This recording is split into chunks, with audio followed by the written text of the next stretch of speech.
Oh, ibadahnya tekun tapi di luar anaknya tetap begajulan. Di rumah ibadah, di luar begajulan. Bisa dikatakan STMJ, sholat terus maksiatnya jalan. Nah, gimana nih Ustaz? Hadirin dan pemirsa TV One yang saya hormati, kalau mengenai orang tua, ada kegalauan orang tua yang patut kita jadikan contoh dalam Al-Quran, yaitu kegalauan Nabi Yakub. Nabi Yakub ketika kumpul dengan anak-anaknya, satu-satunya yang mengganjal perasaan beliau adalah pertanyaan, ma ta'buduna min ba'di. Kalau satu saat bapak tidak ada, kamu nyembah apa nak? Kamu jadi hambanya siapa nak? Masih jadi hamba Allah atau pindah jadi hamba yang lain? Ayo kita jujur, kita ini semua hamba Allah apa bukan? Hamba Allah. Kata siapa? Kata kita. Kalau kata kita namanya ngaku. Ngaku itu murah, yang mahal diakui. Saya hamba Allah, kata saya. Berapa banyak orang mulutnya bilang saya hamba Allah, perbuatannya menyatakan dia hamba setan, hamba nafsu, hamba dunia, hamba jabatan. Tidak sesuai ucapan dengan perbuatan. Jadi pendidikan harus diarahkan bagaimana agar anak menjadi hamba Allah yang total. Dia boleh pejabat tapi dia hamba Allah.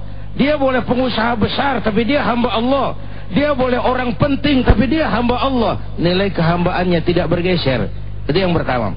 Yang kedua, memang banyak di antara kita ibadah terjebak pada rutinitas ritual, tidak punya dampak dalam membentuk pribadi. Itu yang akibatnya sholat rajin, maksiat tekun. Sedekah mau tapi nyolongnya lebih gede. Bingung malaikat bagaimana nyatetnya. Padahal ibadah yang dikerjakan dengan baik pasti punya dampak dalam membentuk pribadi orang yang melaksanakannya. Atharun fi taqwimi akhlaqil khaimi biha. Punya dampak dalam meluruskan moral orang yang melaksanakan ibadah itu. Kita ambil puasa misalnya. Hal terpenting dari puasa misalnya disiplin. Barang yang halal bisa ditunda. Coba Ramadan itu tempe halal maghrib, tahu halal habis maghrib. Itu barang halal itu disiplin luar biasa. Menunda saja. Air kelapa halal tapi habis maghrib. Istri sendiri halal habis tarawih. Habis tarawih. Barang halal bisa ditunda, itu kan disiplin. Contoh lain, kalau tengah hari Ramadan kita sholat zuhur. Waktu sholat zuhur, sebelum sholat zuhur kita berwudu. Waktu berwudu kan kita berkemur. Umpama waktu berkemur kita korupsi, dikit aja airnya kita minum, saya yakin jangan KPK, teman wudu sebelah juga nggak bakal tahu itu.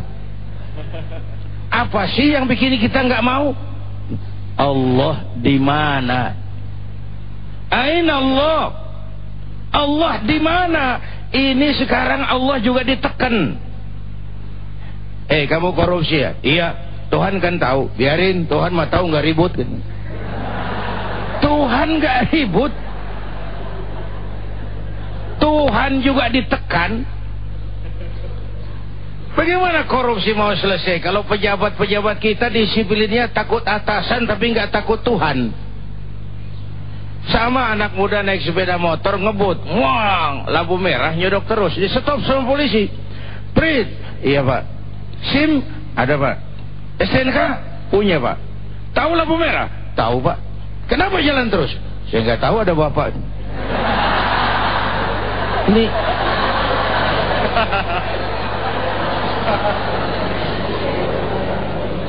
itulah disiplin kita sekarang. Itulah disiplin kita. Padahal kalau saya melihat seluruh konsep keagamaan kita muaranya pada disiplin kok. Syahadat, soal apa itu? Disiplin keyakinan. Punya akidah lalu disiplin. Saya bersaksi tidak Tuhan selain Allah, maka saya tidak akan menyembah kecuali Allah, tidak akan pernah takut kecuali hanya kepada Allah. Saya tidak akan menggantungkan hidup kecuali hanya kepada Allah. Saya tidak akan minta tolong kecuali hanya kepada Allah. Disiplin. Sekarang beda disiplinnya, separuh-separuh. Sholat menghadap Allah, mau dagangan laris menghadap mbah. Ini namanya iyyaka na'budu wa iyyaka nasta'in. Enggak boleh itu paket. Wawunya wawu ma'iyah kan. Iyyaka na'budu wa iyyaka, wawunya itu wawu ma'iyah, itu paket. Enggak boleh bisa. Kalau kepadamu kami menyembah, kepadamu juga kami mohon pertolongan. Disiplin. Saya bersaksi Nabi Muhammad utusan Allah, Nabi terakhir. Tidak ada Nabi sesudah Nabi Muhammad. Harga mati, titik. Disiplin. Ada yang ngaku jadi Nabi, wajib tidak percaya. Jenggotnya nyengser Pak, masa bodoh. Mau sorbannya kayak Batman, nggak ada urusan. Disiplin. Sholat, disiplin waktu. Prajurit itu kalau sehari semalam 5 kali wajib lapor komandan. Masa mau lapor yang tidak benar? Tanha anil fahsya'i wal munkar, mencegah dari yang keji dan munkar. Lagi pula pada sisi lain itu implementasi. Kita perlu Allah. Ini Ramadan, kita perlu Allah. Allah sendiri se-Asia nggak ada yang sujud, Allah nggak berhenti jadi Tuhan. Kita perlu Allah. Pada saat kita perlu Allah, contohnya adalah Rasul. Orang yang paling bersih hatinya Rasulullah. Orang yang paling baik akhlaknya Rasulullah. Orang yang sudah mendapat jaminan ampun atas segala dosa Rasulullah. Entoh beliau kalau sholat malam bengkak kakinya karena rajin sujud. Kita bengkak juga karena asam urat. Orang yang dosanya sudah diampuni ini kalau sholat malam bengkak kakinya karena rajin sujud. Tingkat saya perlu Allah. Kalau ayat Allah sudah bicara, gempa di mana-mana, angin puting beliung, banjir makin merata, longsor menjadi-jadi, teroris ditangkap tapi kompor meleduk, tabung gas jadi bom di mana-mana. 100 tahun kita bangun, selesai oleh gempa 3 menit.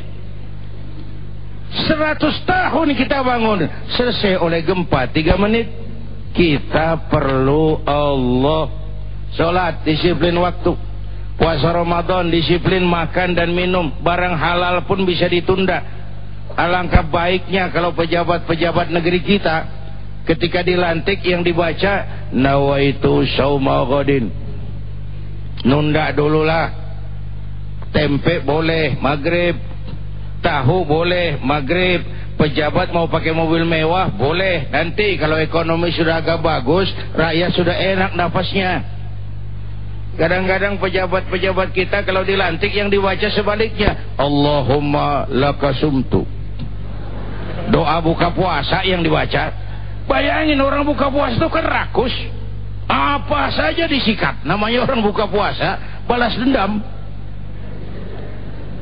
Mumpung boleh, mumpung situasinya memungkinkan, mumpung situasinya mengizinkan, terjebak pada perasaan seolah-olah situasi mengizinkan, terjadilah proses degradasi. Jadi saya percaya bahwa bulan suci Ramadan membentuk kepribadian setiap pribadi muslim dengan ibadah puasa yang dia laksanakan, asal dia tidak terjebak pada rutinitas. Itu sebabnya Imam Al-Ghazali rahimahullah bilang, puasa itu kan 3 kelas. Pertama, saumul awam, puasanya orang kebanyakan. Asal sudah tidak makan, tidak minum, tidak melakukan hubungan seks, dia merasa dia sudah puasa. Panca indranya tidak ikut puasa. Kakinya tetap jalan ke tempat yang gak bagus, telinganya tetap nguping, matanya tetap ngelihat, kupingnya tetap nggosip. Saya sih gak ngomongin orang, saya cuma ngedengerin kok. Sama. Itu namanya join. Orang kan bisa ngomong gara-gara ada yang dengerin. Coba ngomong sendirian kalau nggak diobatin. Ya kita agak batasilah Ramadan. Sebaiknya sih di luar Ramadan juga dampaknya itu. Karena apa? Ini zaman entertain. Ini zaman orang pandai membangun pencitraan. Orang pada pinter bikin bungkusan. Ramadan membangun kecerdasan. Ini zaman orang pada pinter bikin bungkusan. Sehingga nilai jadi bias. Sementara masyarakat kita memang cepat heran, gampang kagum. Coba sekarang kiai sama dukun tipis bedanya. Bener. Kadang-kadang saruh kita ini. Siapa pakai apa, siapa mau jadi apa, nggak jelas urusan. Pemburu hantu pakai sorban. Ntar kiai pakai helm ketahuan. Atribut aja udah kacau sekarang. Ini puasa membangun kepribadian kita sebagai seorang muslim. Itu pertama, disiplin. Yang kedua, kepekaan. Ini yang luntur sekarang. Sekarang banyak orang merasa pintar tapi tidak pintar merasa. Ini kalimat bersayap. Merasa pintar tapi tidak pintar merasa. Merasa pintar sering bikin orang jadi sombong. Tapi pintar merasa itu melahirkan kebijakan. Nah, puasa membangun kepekaan. Oh, enggak enak lapar. Padahal sebentar maghrib datang, lapar hilang, haus lenyap. Saudara-saudaramu yang terkapar di kolong jembatan, orang-orang tua jompo yang merintih kelaparan tiap hari merasakan seperti itu. Janda-janda tua. Kalau yang muda sih udah banyak aja penyantunnya. Tiap hari merasakan seperti itu. Dari situ tumbuh kepekaan. Kepekaan melahirkan kepedulian. Dan kepedulian melahirkan kebersamaan. Ini juga penting. Kepekaan membentuk kepedulian. Kepedulian membangun kebersamaan. Wallahu fi aunil abdi madamal abdu fi auni akhi. Allah akan selalu menolong seorang hamba selama hamba itu masih mau menolong saudaranya. Kalau kita berpangku tangan atas kesulitan saudara kita itu, jangan heran pada saat kita kesulitan Allah berpangku tangan juga terhadap kita. Na'udzubillahi min dzalik. Kepekaan. Yang ketiga, ulet dan tahan uji. Ini kan yang hebat. Kita nggak mau makan bukan lantaran nggak ada makanan. Kita nggak mau minum padahal di sekitar kita banyak minuman. Itu yang dahsyat. Kalau orang kayak saya teriak-teriak berantas korupsi, ganyang korupsi, itu nggak istimewa karena saya nggak punya kesempatan korupsi. Tapi orang yang punya kesempatan, ada peluang dan dia sanggup mencegah diri, itu yang jihad. Dan banyak orang berantas korupsi, ganyang korupsi, cuma karena belum dapat kesempatan. Begitu naik dapat kesempatan, lebih gila korupsinya dari yang dia teriakin. Yang namanya jihad itu kalau ada peluang. Makanan banyak, minuman banyak, waktu bisa dicari. Kan puasa kalau ibadah lain kita nggak bisa pura-pura kan. Sholat, pura-pura sholat pasti ketahuan. Pura-pura sedekah, apa yang mau dikasih? Pura-pura pergi haji, kemana perginya? Dulu ada jamaah haji, kapal pesawat rusak, transit di Singapura, penumpang boleh turun 3 hari istirahat, dia lupa balik ke pesawatnya. Akhirnya orang ke Jeddah, dia tetap di Singapura. Musim pulang haji, pulang juga dia ke rumah, beli gamis lah di Tanah Abang. Disambut orang dengan tangisan, bakarin petasan, ditanya, Bang Haji bagaimana di Mekah? Masya Allah, Mekah Cina melulu katanya. Ya terang aja orang Singapura. Jadi ibadah lain tuh nggak bisa pura-pura. Pura-pura sholat kelihatan, pura-pura pergi haji kemana. Tapi pura-pura puasa gampang. Tengah hari masuk kamar makan, luar kamar bibir lap yang kering, jalan lemesin dikit, ada angin belaga miring, Kenapa lu masih puasa? Bisa pura-pura, tapi kan tidak kita lakukan karena merasakan kehadiran Allah dekat dalam hidup. Saya sendiri, yang kedua Allah, saya berdua, yang ketiga Allah. Merasakan kehadiran Allah dekat dalam hidup, itu sumber daya kontrol yang paling efektif. Akhirnya saya mau rumuskan. Pertama, dasar panggilan melaksanakan ibadah puasa adalah iman. Ini pondasinya. Yang kedua, puasa melahirkan disiplin yang tinggi dan kepekaan yang membentuk kepedulian. Kepedulian akhirnya melahirkan kebersamaan. Mari kita puasa zahir dan batin. Amin. Semoga ibadah Ramadan kita diterima oleh Allah Subhanahu wa ta'ala. Amin ya rabbal alamin. Ya Ustadz dan pemirsa Tifan dimanapun berada, tadi sudah kita dengarkan tausiah dari Ustadz Zainuddin MZ. Semoga tidak ada halangan apapun yang bisa mengganggu puasa kita, insyaallah sampai malam takbiran nanti. Baiklah, kira-kira kalau kita bicara halangan, kira-kira di jalur Gaza sana ada halangan atau tidak pada saat menjalankan bulan suci Ramadan ini? Kita lihat dulu tayangannya bersama-sama, kabar terbaru dari Newsroom. Ini dia. Assalamualaikum warahmatullahi wabarakatuh. Nama saya Andi Rahman, saya berasal dari Tangerang. Nama saya Muhammad Humaini, asal saya dari Kalimantan Barat. Saya ingin berterima kasih banyak kepada orang tua saya, ibu saya yang bernama Nur Aiza dan bapak saya yang bernama Mahyar, dan segenap kepada para sanak saudara saya dan teman-teman saya yang telah memberikan saya kebahagiaan selama ini. Saya ingin berterima kasih kepada orang tua saya karena bisa menyekolahkan saya di pondok pesantren Darun Najah ini.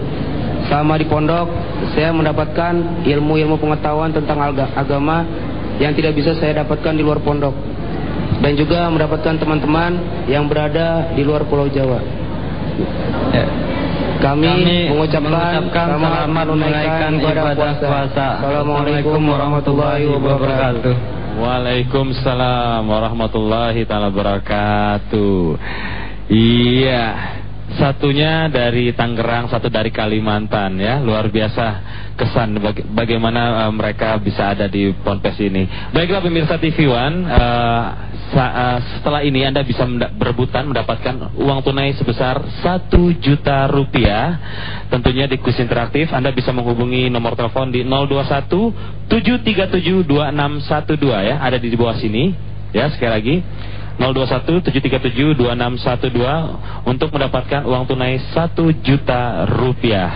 Dan pemirsa jangan kemana-mana, Damai Indonesiaku Ramadan 1431 Hijriah akan segera kembali tentunya setelah yang satu ini. Iya pemirsa, kembali lagi di Damai Indonesiaku Ramadan 1431 Hijriah. Dan sekarang sesuai dengan janji saya, 1 juta rupiah untuk Anda apabila Anda bisa menjawab pertanyaan dari kami. Dan langsung aja hubungi nomor telepon 021 737 2612. Sepertinya sudah ada yang masuk ini. Halo, assalamualaikum. Waalaikumsalam. Iya, dengan Bapak siapa, di mana Pak? Pak Habibi di Lubuk Linggau, ya. Lubuk Linggau, Pak, Palembang, ya Pak, ya? Iya, oke. Iya, wong kita galo. Oke Bapak, 1 juta rupiah nih Bapak kalau bisa menjawab pertanyaannya Pak, ya. Apakah yang membatalkan puasa? Tuh, gampang kan? A, gosok gigi. B, makan. C, semua salah. Yang mana Pak? Ya makan lah, oke. Ya makan lah, ya. Ya, 1 juta rupiah tentunya untuk Bapak. Dan hadiah ini dipersembahkan oleh... Untuk kualitas gigi dan gusi sehat berkelas, pasta gigi dan mouthwash daun sirih. Sebentar lagi waktu imsak.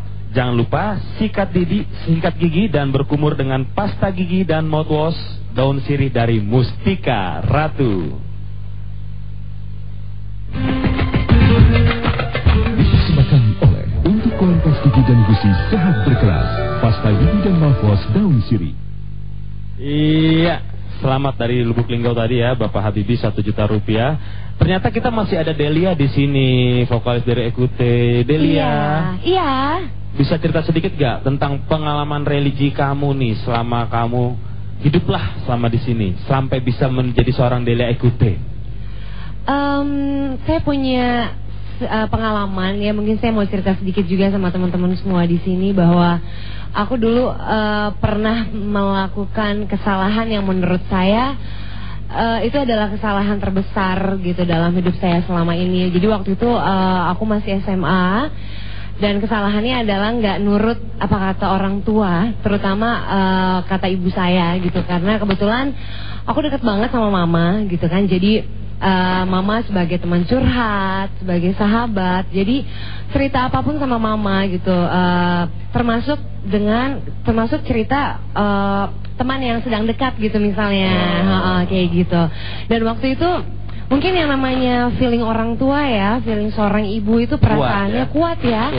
Jadi mama, aduh mama nggak boleh lah, aku nggak boleh berteman gitu. Dan tapi menurut saya saya benar gitu, saya merasa saya sudah besar dan saya bisa tahu mana yang benar, mana yang baik dan mana yang tidak gitu. Dan akhirnya saat itu saya bertengkar besar gitu dengan orang tua saya. Dan setelah berapa lama kemudian saya baru tahu dan baru kejadian di depan mata saya sendiri gitu, bahwa apa yang orang tua saya ucapkan itu ternyata benar gitu. Dan di situ saya langsung merasa berdosa sekali, bersalah sekali. Saya langsung minta maaf, nangis sama orang tua saya, sama mama saya, dan saya juga minta maaf sama Allah gitu ya, karena ya Allah, saya sudah membuat mereka sedih gitu, membuat orang tua saya menangis, dan mungkin mereka juga sempat berpikiran yang tidak juga terhadap saya gitu. Saya benar-benar melakukan kesalahan terbesar dan itu menjadi pelajaran terbesar banget juga buat saya sampai sekarang ini. Iya, terima kasih gitu. Delia. Pemirsa, penuturan dari Delia tadi semoga bisa menjadi suri toladan untuk kita semua ya, bahwa orang tua itu peran pentingnya sangat penting ya. Jadi harus ada komunikasi yang erat antara anak dan orang tua. Baiklah pemirsa, tiba juga kita di penghujung acara, dan semoga saja dengan menyelami makna Ramadan kali ini kita mampu menebar kebajikan, di mana makna tidak hanya sekedar makna, tapi kita mampu memanenkan di kemudian hari. Pemirsa, jangan lupa saksikan terus Damai Indonesiaku Ramadan setiap harinya dari jam 3 pagi sampai jam 4:30 pagi selama bulan suci Ramadan, tentunya dengan ustadz-ustadz pilihan. Dan insya Allah besok kita akan hadir di Pondok Pesantren Aziyadah, Kampung Tanah Klender, Jakarta Timur, bersama Ustadz Jeffrey Al-Bukhari. Baiklah, untuk penutup akan dipimpin doa oleh Kiai Haji Mahrus Amin selaku pemimpin dan juga pendiri dari Ponpes Darun Najah ini. Dan untuk itu saya Ferry Ardiansa undur pamit dari hadapan Anda. Wabillahi taufik wal hidayah. Wassalamualaikum warahmatullahi wabarakatuh. Selamat menunaikan ibadah puasa. Tafadhol Ustaz.